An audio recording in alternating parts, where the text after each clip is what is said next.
Hey everyone, my name is Chelsea. Welcome to Little Mountain Ranch. I am very, very happy to have you here with me on this beautiful day. It is just gorgeous. I have been gardening like a crazy woman over the last couple of days, and I want to show you what I've been up to. We're also going to go into the high tunnel and get all of the peppers and the tomatoes planted. And Dan is on his way back from town right now with a whole bunch of irrigation supplies. For as long as I have been gardening, which has been a very long time, I have never used drip irrigation.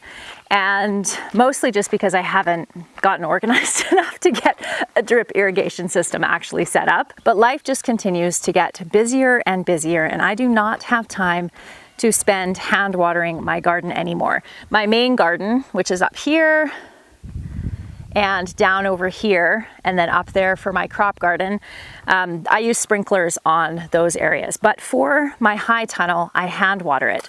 And in the summertime when it is hot, it takes me over an hour to water every single day. So the reason that we have not put drip irrigation into our high tunnel up until now is because we have really silty water. Our water is spring fed. There's quite a bit of silt in it.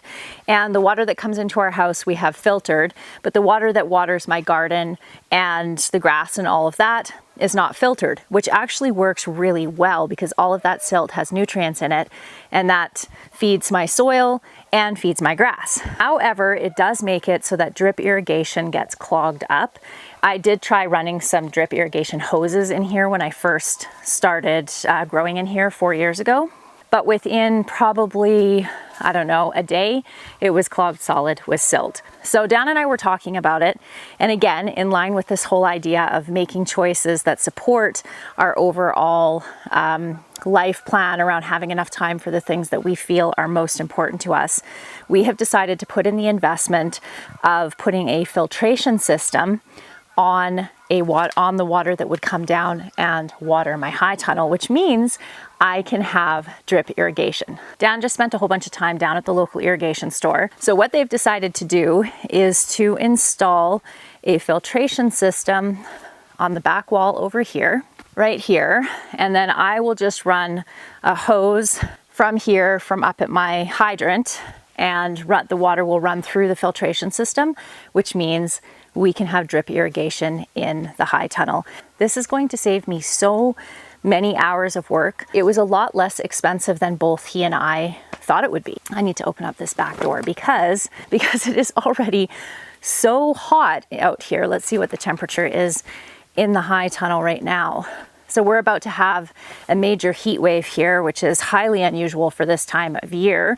It is going to be 30 degrees Celsius. I'll tell you what that is in Fahrenheit in a sec. Currently, it's just hovering around 100 degrees Fahrenheit, which is about 37 degrees or so, 38 degrees Celsius. So it's warm, and I don't mind that. I actually really like the heat, just not in May because we live in a fairly arid climate here and don't get a lot of precipitation throughout the summer. So when it starts getting dry this early in the season, the risk of forest fire in our region becomes really, really high. And already in our neighboring province, they're having unprecedented forest fires right now as we speak. So I am really hoping for some rain after this heat wave passes. So I just want to show you what Dan got up to yesterday. He started moving all of the compost. So this is hay and manure from our winter feeding area, which is right down here. So we use round feeders, which keeps all of the manure kind of localized because the cows and the horses just stay around those round feeders in the winter. And then he used the tractor to scrape the ground and put it in this big pile here. This starts heating up really fast. It's probably already starting to get hot. He just did this yesterday morning. And then he'll move this pile, kind of turn it over every month or so until the end of the summer. And then by next year, like this. If you can wait and age your manure for 2 years, that's even better. But I'm on a 1-year cycle right now, and this works perfectly fine for us. So Dan moved the whole manure pile from over there just a couple of days ago, and we have started to layer that manure on all the beds in our garden. And over the last couple of days, we have planted probably 300 or so onions. I don't know if you can see them in there because they're really super tiny, as well as moved all of that garlic that I showed you the other day. So we tilled our garden, and when I had planted my garlic in the fall, I hadn't planned on tilling my garden in the spring. So all of my garlic was planted right down the middle of my entire garden, and we couldn't get our big tiller in here with it there. So I actually dug it all up and replanted it. And that was, I think, 3 days ago now, and it's starting to perk up and look fantastic. So I expect that this will either decrease the size of the bulbs I'm going to get this year or just delay my harvest by a couple of weeks. But garlic is pretty hardy and it handled that move just fine. So I think what I'm going to do right now is actually give all of these onions a really good watering because it's going to be hot today. So I would not recommend transplanting if you are going to get a heat wave. It's much better just to wait a couple of days to get things in the ground. But these onions that I put in here were starting to look really sad. Let me show you. Not looking very perky, right? So I decided to risk it and plant the ones that were the worst looking, and then just try to keep this ground nice and wet for them, and hopefully this heat wave won't burn the roots, because that's one of the big issues, is that if you put these little tiny seedlings that don't have a chance for the roots to actually start moving in through the soil and becoming established, when that hot sun comes down and starts cooking your soil, it starts cooking those roots as well. And because the plants are already in shock and already a bit weakened, it can actually kill them. So I've never experienced that, but to be fair, I've never experienced a heat wave like this in May before either. So what I've decided to do with all of the other crops that I was planning on planting out this week, that would be all these guys down here. So a lot of these are brassicas. These are my other onions that are still looking good. So I'm going to hold off and plant those once this heat wave passes. We have some spinach, some lettuce, some flowers, a bunch of other brassicas up over here. So my plan is I'm going to keep these on the north side of my greenhouse, tucked up in next to it in the shade, excuse me, while this heat wave is happening. Keep them well watered and hope that they don't decide to bolt in the heat. Because one of the challenges of crops that have a tendency towards bolting in the heat, they especially do if it's been really cold and then it moves to being really hot kind of overnight, like we're experiencing right now. So I'm much better off to leave all of those cool crops sitting in the shade for a week, even though they might suffer a little bit for still being in their pots instead of being in the ground. They will definitely suffer less for that than they would if I were to plant them out in the garden right now and then bake them for the next 5 days. This is honestly never a problem I ever thought I would have to deal with here in our climate, but it's the way it is this year.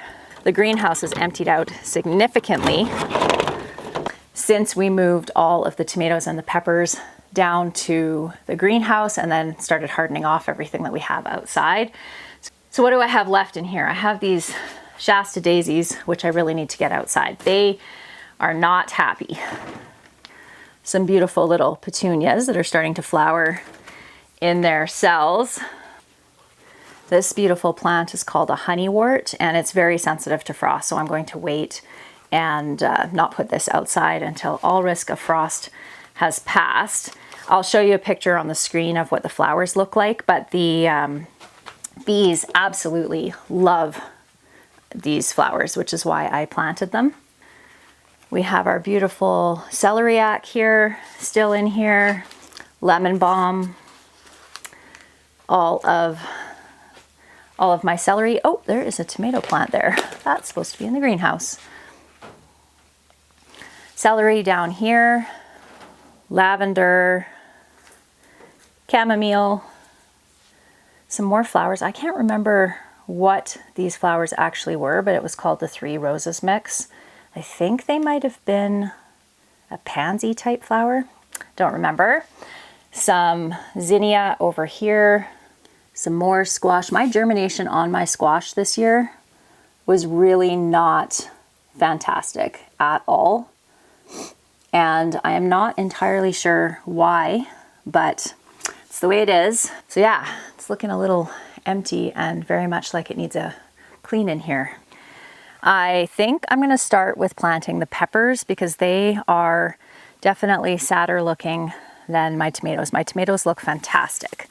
My peppers, not so much. So I want to get these in the ground as soon as possible so that they can hopefully start thriving with all of this compost that we have in here. The other thing that I put into the soil last year, and you only need to do this every couple of years, and that is some gypsum. And this is for, there's sulfur in this as well, but that's not why I used it. I used it for the calcium. Calcium is pretty important for tomatoes. You can end up with blossom end rot, which is where you'll form, a tomato will form, but then the end, the flower end part of it ends up rotting. And it's always so disappointing when you go to pick a big tomato and there's a rotten end on it. So anyway, that can be caused by a couple of different things. Watering is a big issue, so consistent watering is really important with tomatoes. They need moist soil in order to uptake calcium out of the soil. So if you let them dry out too much, then they can't get that calcium and you can end up with the blossom end rot. But the other thing that can cause it is a lack of calcium. So I did a treatment of this in the entire high tunnel last year. I also used the Gaia Green. This is my favorite organic fertilizer, but I also used the Gaia Green 4444 fertilizer, and I actually used that on all of my seedlings this year because of the poor potting soil issue. So I'm not going to bother adding more of that into the actual holes where I'm planting this year. I just have lots of manure compost in there. So over the years, I have heard lots of interesting ways in which people feel that you can get calcium into your soil. And since I'm going to talk about calcium in tomatoes, I will plant a few tomatoes while we're chatting. If you have been following any homesteading channels over the years, you have probably seen people use eggs or eggshells to increase the calcium level in their soil. And I personally think that there's nothing wrong with adding some well-ground eggshells to your soil. But in order for that calcium to actually be able to be uptaken by your plant, it needs to break down for a very, very long time. So it's not the most efficient or effective way of getting calcium to your plants. You're much better off to get either a gypsum like that, or I also have another, I'll bring it down in a minute, but another calcium fertilizer that you can use that's a liquid fertilizer that your plants can actually access right away. I remember one year, I think it was the first year that I planted in my high tunnel, I put an entire egg in each hole and people were just horrified. They're like, why would you be using eggs like that? Why not preserve them in some other kind of way? But it was an experiment. It was something that I had seen online. And again, I don't think that there's anything inherently wrong with doing that, and there are lots of nutrients in an egg itself and even in the egg yolk and everything that I'm sure didn't harm the tomatoes in any way. But as far as calcium goes, it's not an effective way to get calcium to your plants. So what I'm doing right now is my soil is very dry in my high tunnel. So I'm just digging my holes, going along and digging my holes for my tomato plants. And then I'm going to go along with the hose and fill these holes full of water so that the water can sink down into way deep down where if I was to surface water, it probably wouldn't reach. And then I'll plant my tomatoes. So I'll go along here and get all of these holes dug.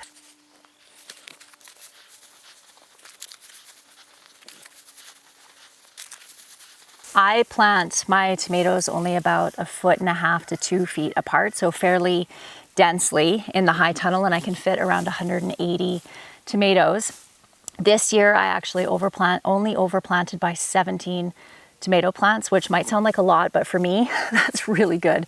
Normally I overplant by like 40 or something like that. So I'll be giving a couple of these away to family and friends, and then the rest of them I will put in pots up in the little greenhouse for the summertime. I did that last year and it worked out really well. All of my indeterminate tomatoes, so those are tomato plants that will just keep growing and growing throughout the season, I plant on these trellises here, and all my bush style tomato plants I plant along the side of the greenhouse, and then I just hang string down to string them up and give them a little bit of extra support. I grow these little Manitoba bush tomatoes as far as my bush tomatoes go.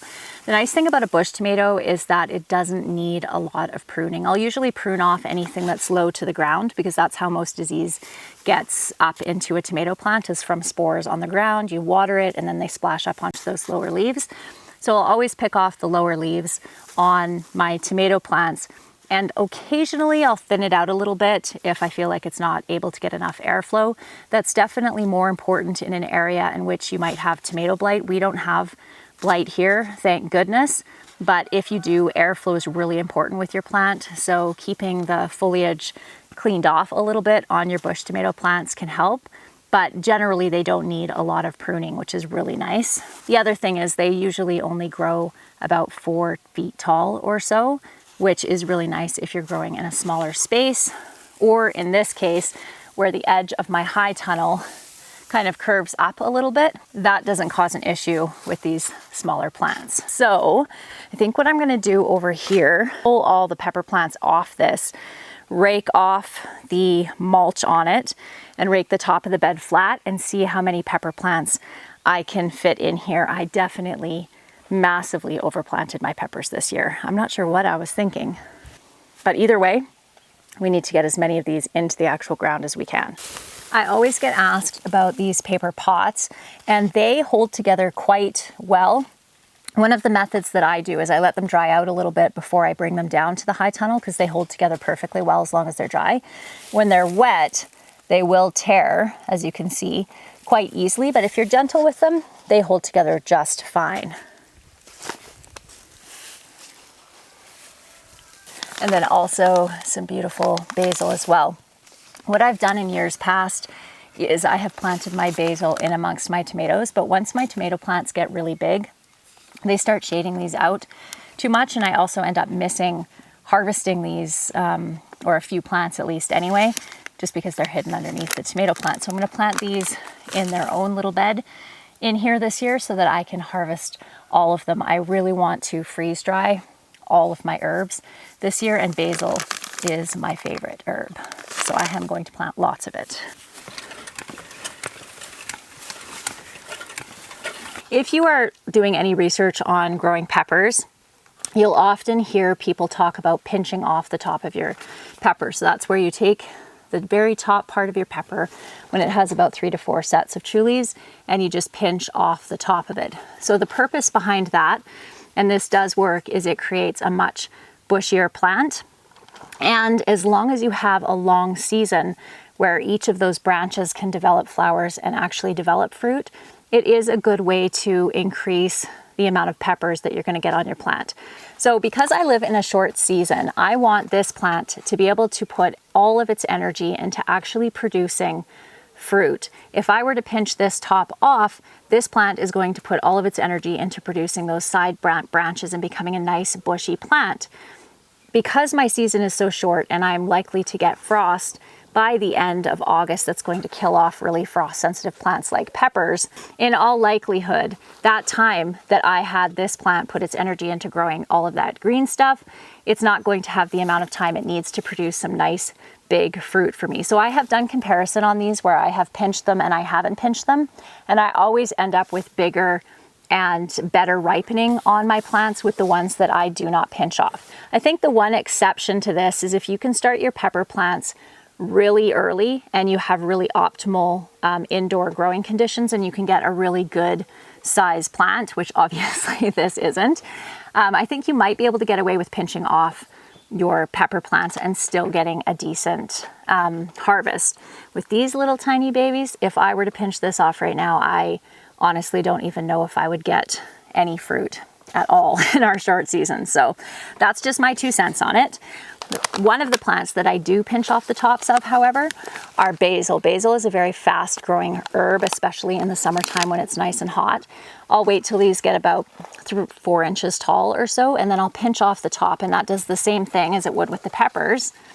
And it causes these little side spots here to grow branches and become a bushier plant. The other thing that it does is it kind of delays flower production. So this plant's sending up its flower stalk, which is a good thing, because the longer I can hold that off, the more of these gorgeous leaves I'll actually be able to harvest. Okay, let's get to planting these beautiful pepper plants. Well, they're not really beautiful, but they will be. I'm just gonna go grab my hoary knife. I'll show you what that is in a second. And I wanna dig down and really get this soil nice and loose. This is a hori knife, so you can see it has measurements on it, and it also has a serrated edge. This is probably, next to a stirrup hoe, my favorite gardening tool. When I forget to bring a knife out for harvesting things like broccoli, I can just use this.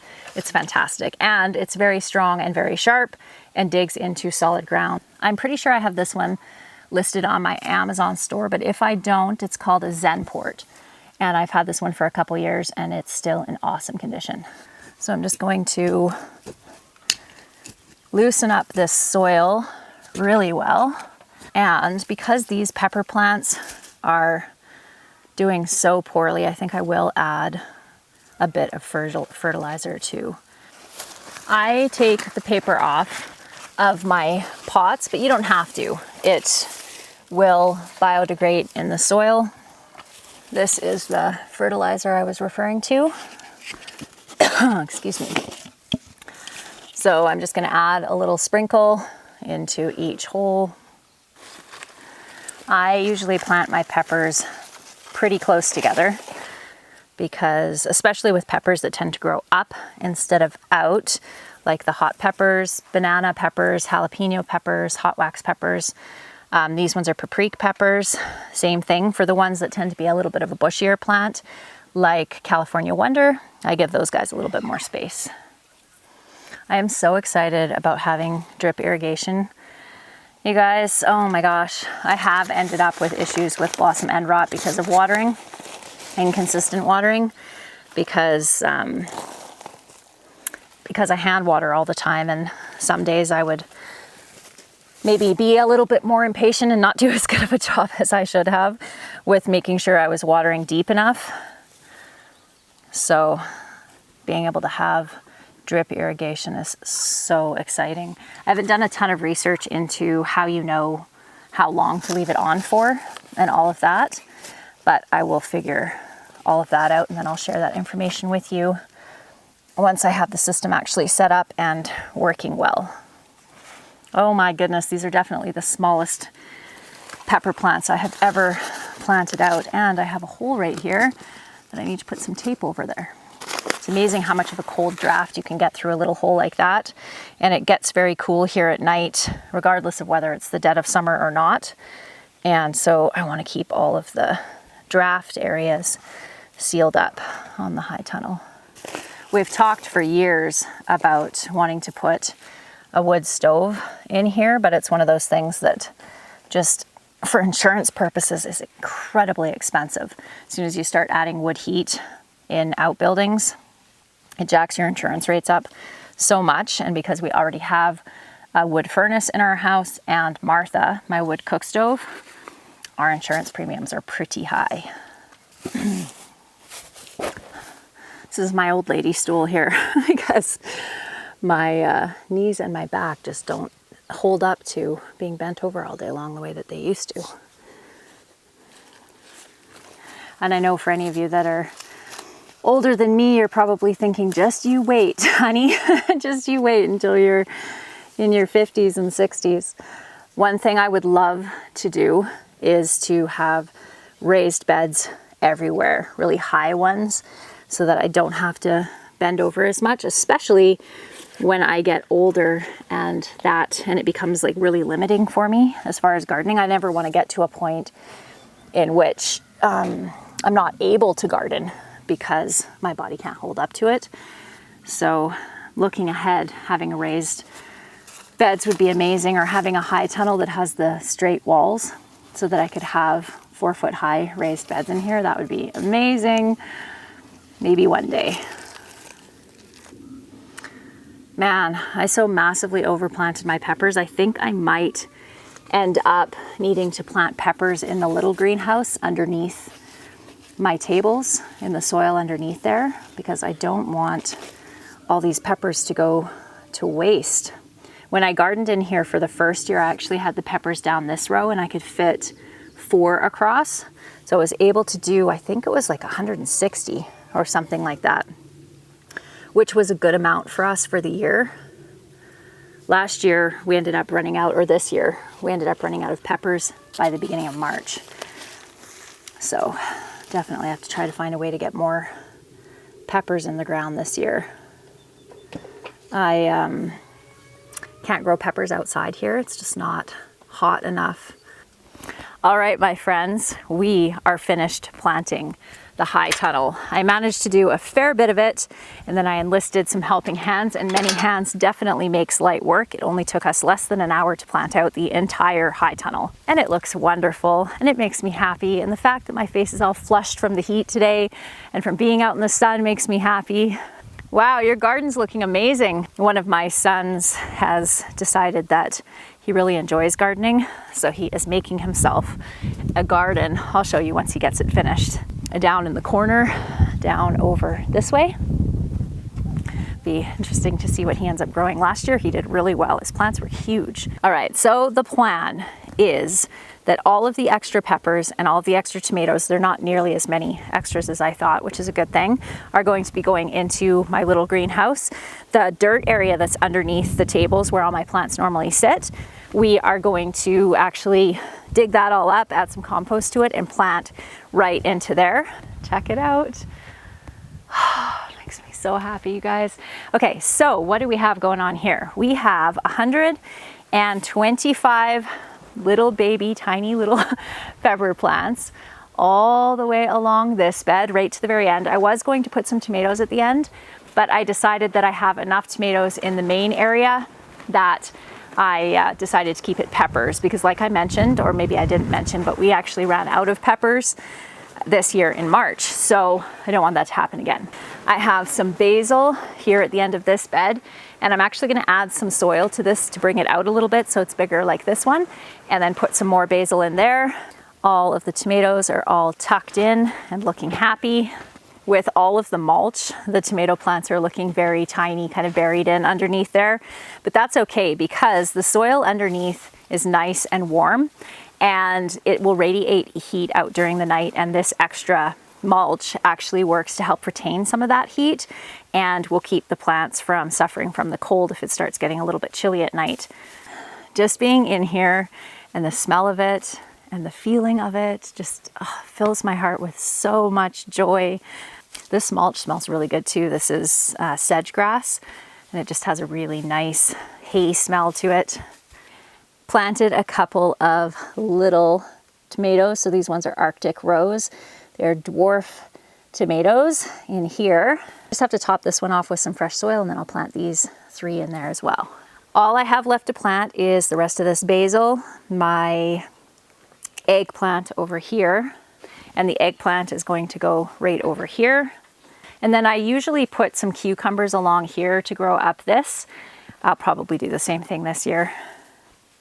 I grow Socrates, which is a good tomato, or not tomato, a good cucumber for northern gardens. I'm going to leave the high tunnel open until the sun sets behind the mountain up here, and then we'll close it up for the night. All right, my friends, that is it for me today. I hope that you enjoyed spending time in the garden and the greenhouse with me, and I look forward to seeing you next time. Bye.